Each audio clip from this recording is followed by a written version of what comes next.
Welcome into Turnkey on Queen City News Plus, your go-to show for everything real estate in the Carolinas. We dive into the latest market trends, the do's and don'ts of the industry, and provide expert advice on navigating this dynamic landscape that we call home. I am your host, Morgan Francis, and today we're going to talk about short-term rentals, what you need to know before diving headfirst into a potential money pit.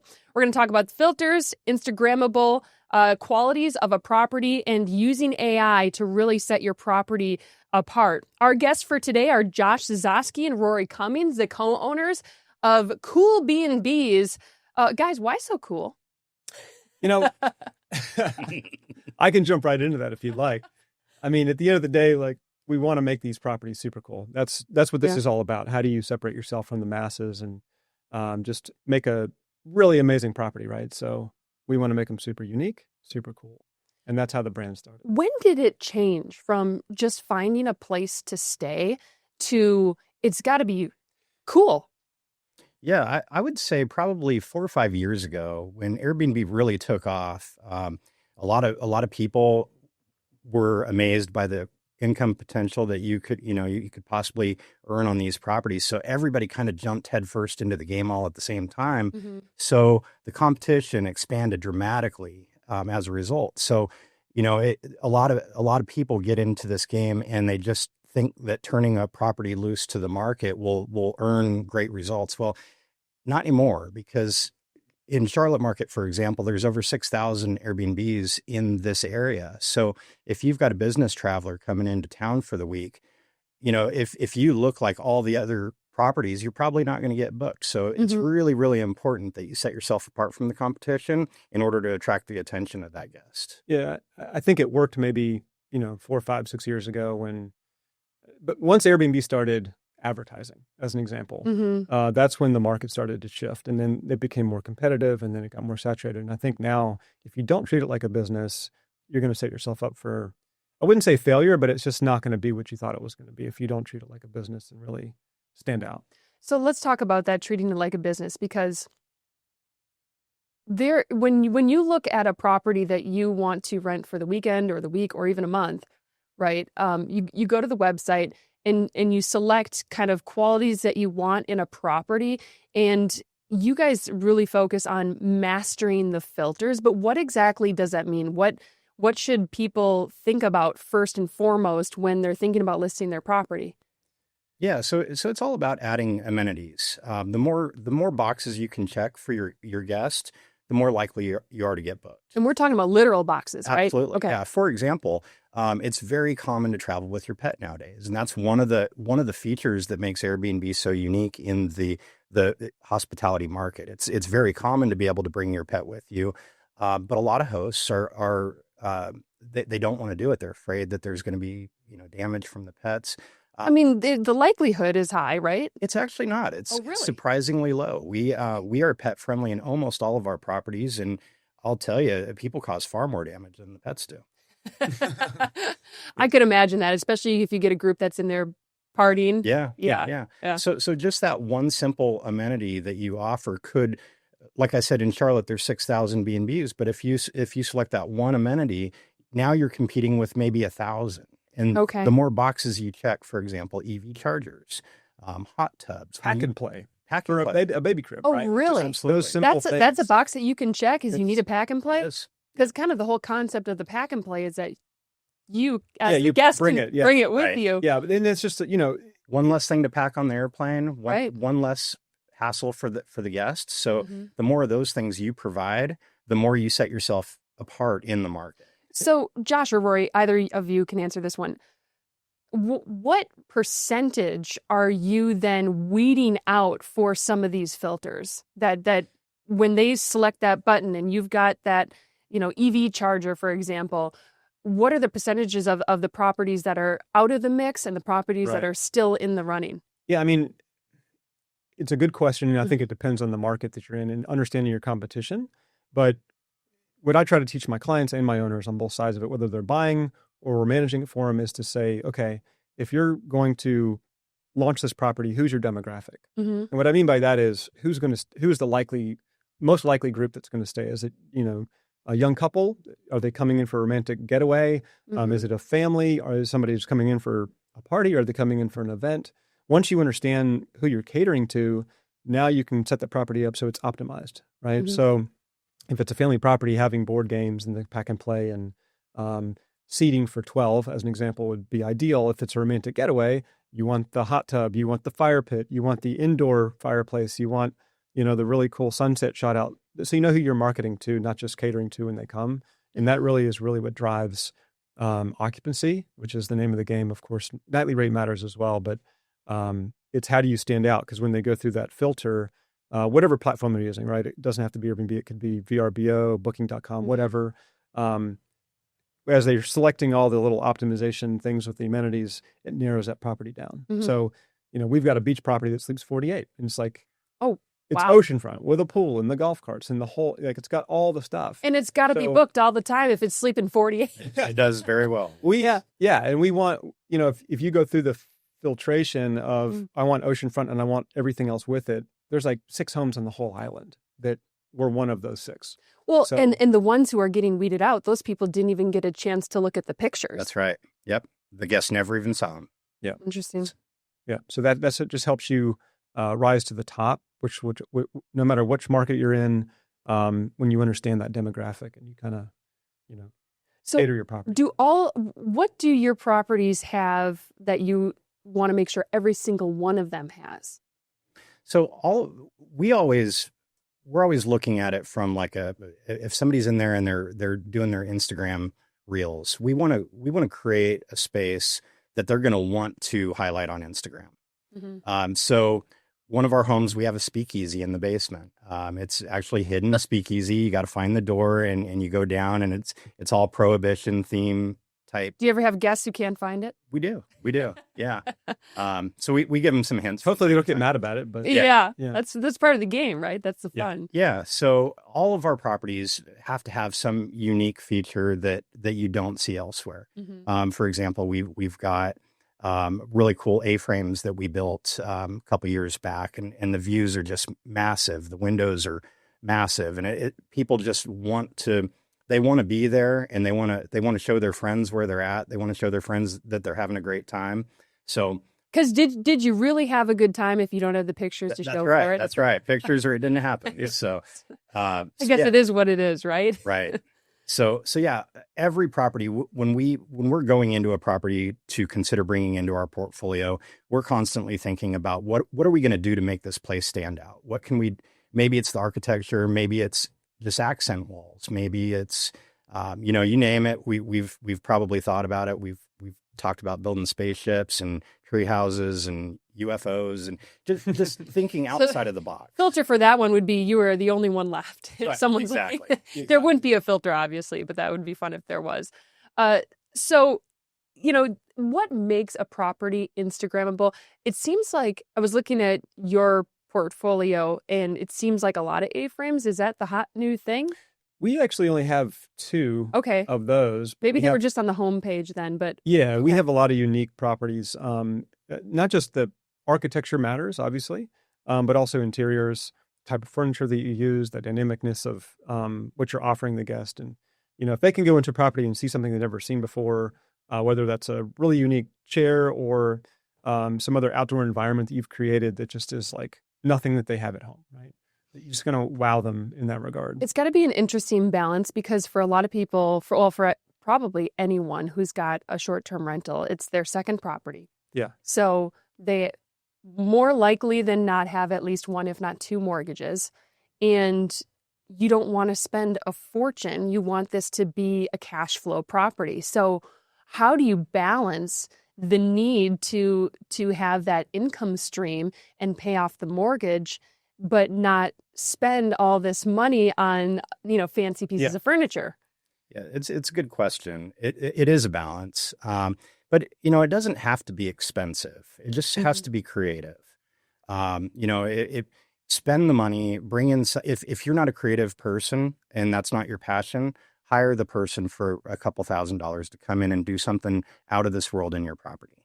That money is going to be, it's going to pay off in dividends over the long haul. things like EV chargers, we look at it differently. We understand it can be expensive, but we ask ourselves, how many people are going to book our property because it has an EV charger? So now maybe we would have sat at, I don't know, 60% occupancy, but because we put the EV charger in, now we're catering to a whole different demographic. Now our 60% occupancy maybe is 80%. So, which they might even not use while they're there. They just want the option, right? Exactly. True, yeah. So it is a delicate balance, and it's not something that you have to do immediately. You can add some of these amenities as you go to help set your property apart from the others. It doesn't have to be all at the beginning, but you do have to do something that makes you stand out. So whatever that is, whether it's design, architecture, amenities, something to set yourself apart from the rest is going to be critical going into it. And when we talk about Instagrammable too, it's not just making the space amazing, but it's also the whole marketing beside that. Like the social media side of it, taking amazing photos, taking drone, like we'll send a photographer in there 4 times a year, summer, fall, leaf photos, winter photos with snow, stuff like that. And then trying to capture all the seasons and then marketing to the amenities in the area or the things to do, so to speak, so that we're capturing, it creates the emotion of the property. So when people go on our pictures, they're professional. They don't look like a mom and pop, it's with an iPhone. It creates a feeling for the person just looking at the pictures. Yes, right. That Zen moment or that excitement of, okay, I want to rent this property. It's going to be a fun time. I'm glad you brought up the marketing of a property because we also have in here using AI. How could AI, a lot of the things that we've talked about have been things that you can do to market a property on your own, like pictures and all that stuff. How does AI come into play there? Sure. So we talked about setting yourself apart from the competitors. Your competitors are probably using AI. So if you're not, then, unless you're an English major, which I'm not, your listing quality is probably going to suffer a little bit. So where AI comes into play is you can go into, ChatGPT or whatever program you're using, tell it where your property is, tell it how you want the tone of your listing to look or sound, and give it, have it highlight proximity to local attractions, ski resorts, whatever you may be close to. For us, we would highlight that we're close to Carowinds and Spectrum Center and all the things in our area. And it will give you a listing. Right out. And also you can tell it, like, be aware of key search engine optimization words and use as many of those as you can in the listing. So just using AI to enhance your listing quality is going to also pay off in additional booking revenue, occupancy, and so forth. Is that something that you have noticed a difference in the number of? Oh, you have. Okay. Oh yeah, absolutely. We started using AI for our listings. I don't know, about a year and a half ago, maybe, and the listing quality is far better. You can write it in a fraction of the time, and yes, get answers to their questions up front without having to come to us and ask us how close are you to such and such venue or amenity or attraction. So, but you have to know what to tell AI, but that's a whole lot easier to.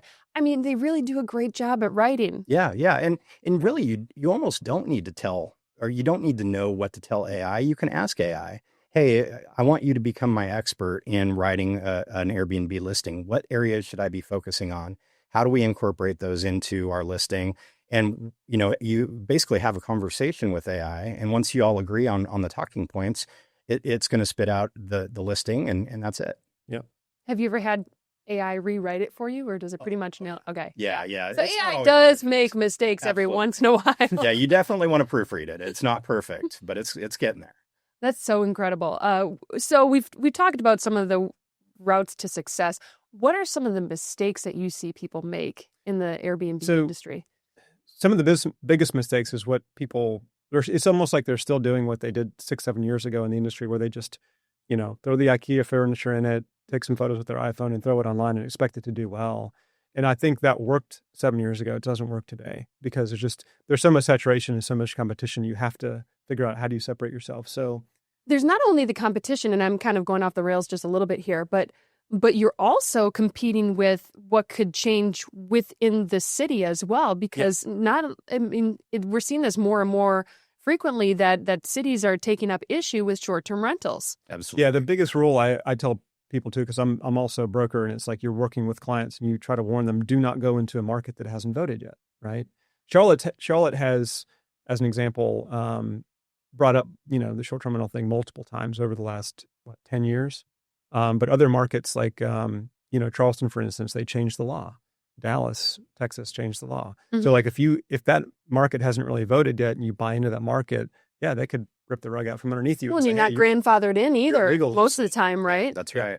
So you got to be really careful. And also like HOA communities, they don't all, not allow it. It just depends. But most condo and townhome obviously don't. And some single family like gated communities, they may not either. So you got to do your research. You got to do due diligence and make sure you don't just trust somebody's word for it or not do that research and then find out you just close on a property that, gosh, in Savannah, we own in Savannah. If you own there, if you don't get in line for that permit, you may realize that the permits that was going with the property actually goes with the owner, not with the property. Oh, interesting. So you close and then you're like, oh gosh, I have to get on a 2-year waiting list now. A 2-year waiting list. Wow. Yeah. Longer. When it trades. That can be trades devastating. hands. Yeah. Yeah. So It these are big mistakes. Mm-hmm. It's $1 million property. And unfortunately it happens all the time. So, one of the best things you can do is align yourself with an agent that understands the market, understands the rules and regulations. If you're not an expert, you need to rely on somebody that fully understands what you're getting into, and they'll help you avoid any of these catastrophic pitfalls that you could find yourself in pretty quickly. Yeah. So let's say I'm in the market. I'm looking for an, short-term rental. It's 2 a.m. I'm on Zillow. And I see this property and it's like, wow, they've got successful rentals going on, it seems. Everything seems to check out. Should I put in an offer? What would you guys say? First thing first, I would ask for their income numbers, right? Okay. So request what was their annual revenue last 12 months or last year, for instance. Check the competition around it. Are there how many homes around there, or how many properties around it are currently being advertised, so kind of where that stands. Look at one of the best things is if they're actually active, go on Airbnb or wherever, what other platform, and look at their reviews and read those reviews and see what do people say about the location and the house, how's their current cleaning and the management of the property and all this kind of stuff. Because if you're basically buying a business at that point. Right? You're buying somebody else's operation. Well, and something in the back of my head would say, like, is this too good to be true? And, you see what seems like a successful Airbnb or short-term rental online. I mean, is it that easy that you can just buy one online, or is it sometimes that it might be too good to be true? You want to run your numbers as smart as possible. I think that's another mistake that you asked earlier. What mistakes people make is they don't run the numbers well enough. I mean, when you look at a long-term rental, there's not much, right? You're paying your basic costs, and the tenant pays a lot of the utility costs and everything else. With a short-term rental, you have a lot of other costs that you don't realize. Insurance is typically higher. Obviously, you're paying for utilities. You're paying for any of those amenities if you got hot tub cleaning or pool maintenance or whatever. And there's obviously occupancy tax that they may charge in whatever city you're in for short-term rental, right? So they're collecting on that. So just understanding your numbers and then the revenue side of it as well, so that you properly underwrote the property and you're not just assuming that it's going to perform in a certain manner and not really understanding that, like, hey, I need to be a little bit more conservative in the expense side and the revenue side. I would think that would be probably one of the most frequent mistakes. People get excited about hopping into the short-term rental industry and not thinking it through fully, and maybe not even understanding what things they should research. Am I correct in that assumption? Yeah, I think so. Yeah, we actually made a software actually to help people. We use it ourselves to screen properties, but like we actually developed one that was very custom to short-term rental. That way people can actually like jump in and actually run, cash on cash return and return on investment and, all the things that the lenders also want to see, because when they underwrite these, it's a whole different ballgame. If you're buying for short-term rental instead of, a conventional loan that might be for an investment, for long-term rental as an example. Okay. So you guys have been in the industry how long? almost 10 years. Almost 10 years.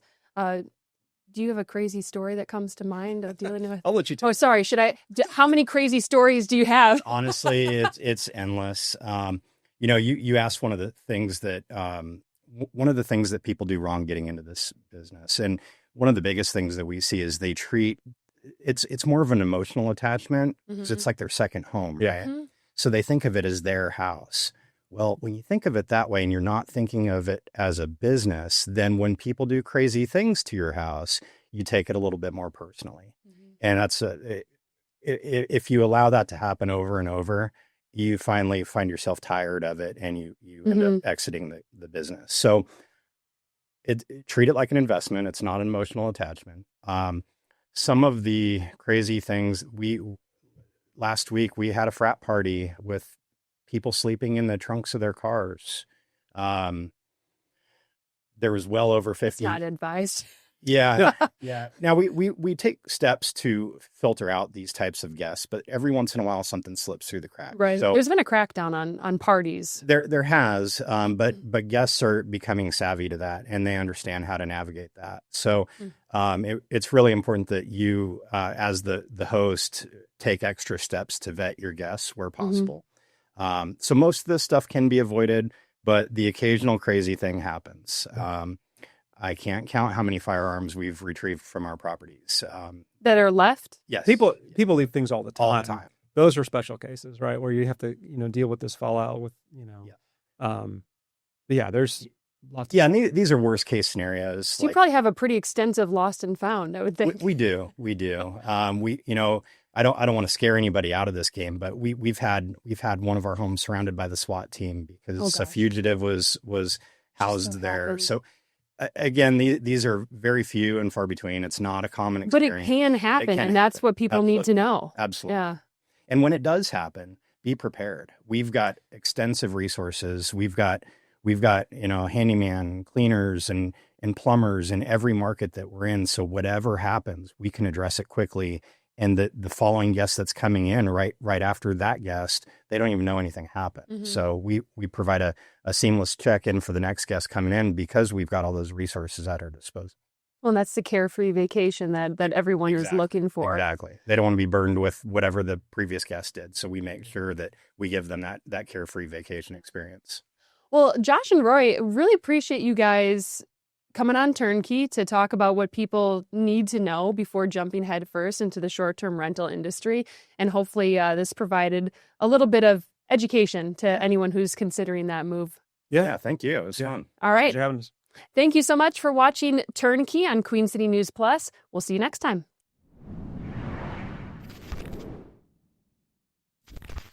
Morgan Francis from Queen City News here. If you enjoyed watching this content, be sure to download and watch our full series of Queen City News Plus originals on our app. You can find Queen City News Plus using your streaming devices, including Roku, Amazon Fire Stick, and Apple TV. Just search the name Queen City News Plus. Your support will help us to continue our series. Thanks for watching.